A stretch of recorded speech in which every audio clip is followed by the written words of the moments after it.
In this video, we're going to show you how to use the needle cleaning tool to clean the needle on modified atmosphere packaging gas analyzers.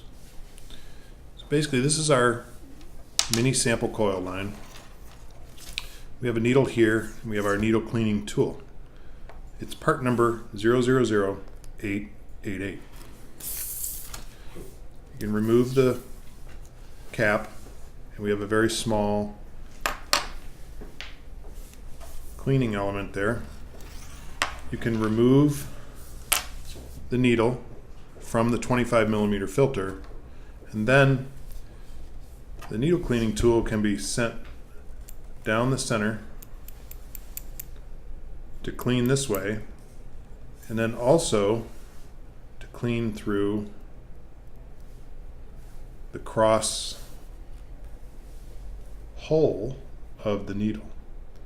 So we clean the cross hole, and we clean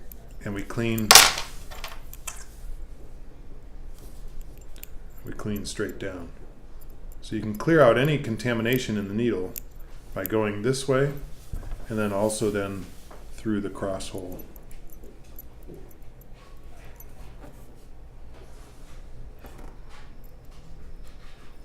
Just like so. And that way you'll get very long life out of the needle, and you'll maintain a good flow of gas through there with minimal restrictions.